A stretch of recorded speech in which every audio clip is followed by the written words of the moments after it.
a lot of other guys to be able to get chances that they wouldn't get otherwise. They did good. I mean, today was kind of limited, Claudia, just because of the wind and some of the parameters that we're working through. But, Coach Yarber and Greg Olson do such a great job with those guys. A couple other guys will get some opportunities. But really, tomorrow will give us a really good indicator. We were able to put the early parts of the game plan in today. And, the rest of the week will kind of give us some clarity. But, expect a lot of guys to get some chances that maybe you haven't seen yet.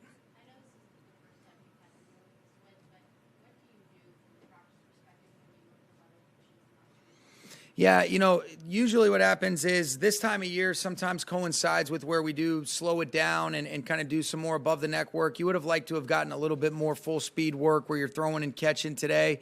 You just kind of deal with it. And then there are some times when we've gone to SoFi, if that's available to be able to practice there, then you have to kind of be able to adjust your meetings. But it's just kind of one of those deals that I've gotten accustomed to for a variety of reasons, whether it's the winds or, I can remember even the first couple of years I was here, there were some things with the, with the fires. And so it's just kind of part of it. And you just kind of, it's the epitome of worrying about what you can control.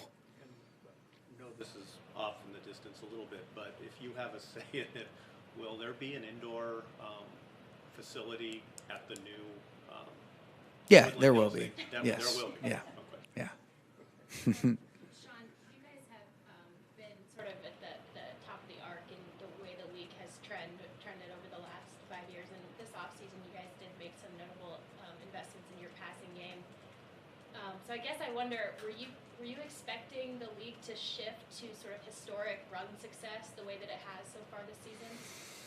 I think what you look at is you try to say, okay, based on the players and you always build your stuff around your players. And, for us, it always starts with the quarterback. And one of his elite traits is to be able to drop back and throw the football. And there's a lot of layers to that. And so to say that it's gone a little bit differently than we anticipated would be quite an understatement. But, we always are trying to do what we think is in the best interest of what we anticipate. There's been a handful of different things that you look at over the trajectory of the time that I've been here that you say you learn from it, and it's never the same. There's always things that you're adjusting and, trying to make sure that you're, in alignment with what's best for your players, but then also being aware of the landscape of the league. And, you did have an idea that was, the direction that a lot of the defensive structures were trending, but what's ended up happening too is sometimes because of the injuries, you're limited, where we have been a heavy 11 personnel, but that doesn't mean that's the only thing we want to be able to do. There's a lot of different times where when you look back, we've been able to activate different personnel groupings. And, in some instances that's been restricted just based on the bodies that you have available at your disposal. So not necessarily shocked, but, there's just been so many different moving parts that, have altered what we thought was, going to occur. And, that's part of the league. And it's not out of the norm, but it is something that's been pretty extreme in terms of the circumstances for us this year. Sean, with the defense, I know last week you were big on complimentary football.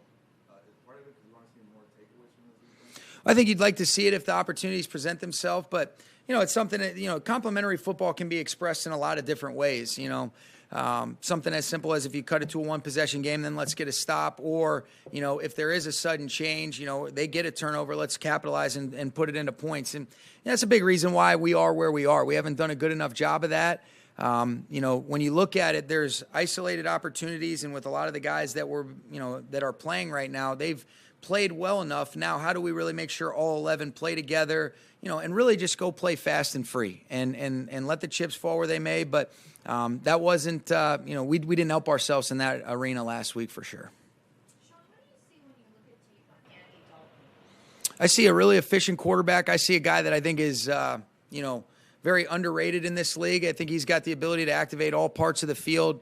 I think he's got a great understanding, to be able to straighten up protections, recognize his coverage structures, can get through progressions. I think he's more athletic than people give him credit for. He's got a really, quick delivery where he can really speed it up at the top. And, I've been a fan of Andy's game all the way back to when, Jay Gruden was his offensive coordinator in Cincinnati and drafted him out of TCU in the second round with he and A.J. Green in that draft class. So I've studied Andy pretty closely, and, I know what a really, good quarterback that he is and how successful he's been. And I think he's one of the more underrated players for sure at that position. Couple more, Sean, I know that every year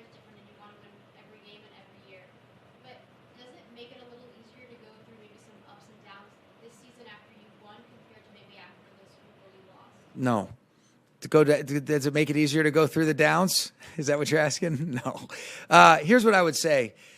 In all seriousness, it has been, no doubt it's been a unique thing. And this is where we're at, and you got to be able to handle it. And I've said it over and over again to you guys, you're being tested in ways that you maybe haven't been otherwise. And a lot of different things have come up that maybe hadn't in the previous 5 seasons.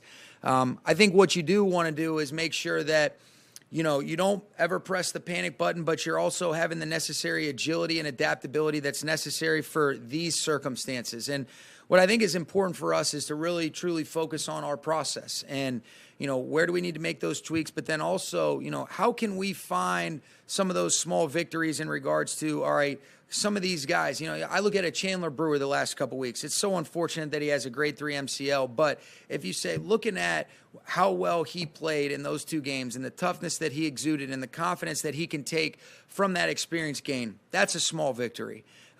Do we want to go out and win every game based on the amount of work and how important it is to so many people? Of course. But I think you do have to be able to be process-oriented in order to not let, that 3-hour window totally hijack your ability to move forward in the right manner that's reflective of pouring into these guys, making sure that we're doing everything we can, and, as coaches, to see that improvement, to try to instill an authentic and real confidence with how they can go have clarity and play to the best of their ability. And that's really where, we're at. And in a lot of instances, you got to remind yourself of that. And so it's been challenging, but that's the approach that you take. And it does take a lot of, talking to yourself and not listening to some of the things that, your feelings can, take over in some instances. But it is something that I do believe when you look back on it, it'll cause a lot of the great growth that will hopefully be beneficial for years to come. Was that easier now?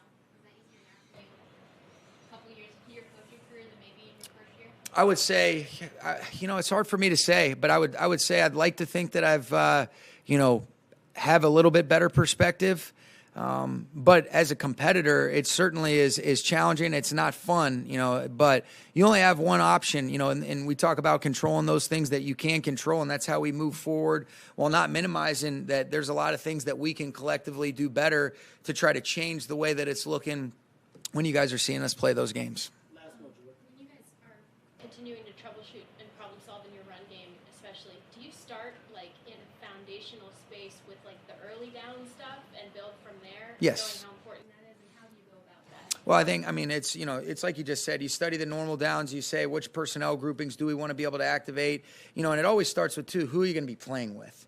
And that has been, as, evolving and ever adapting as ever before. But it is based on, all right, when you're looking at the run game, what are the defensive structures? How do you want to attack them? What types of schemes do we feel like are in the best interest, to accentuate our player skill sets? And, there's been some bright spots. There's been some things that have gone well, but not nearly consistent enough. And I think the hard thing in general, particularly for our offense, whether it be the run game or, throwing the football, what have you, it's, there's certain guys that are doing a really good job. But what you realize, especially about offensive execution, is it really does take all 11. And how do we really try to find that continuity, and how do we get everybody to play on the same page, see it through the same lens, execute the fundamentals and the techniques, and then have that be brought to life like you see, when we've been successful in previous times, or, when you look at, other examples of what it looks like to do it right. Okay? Thanks, guys.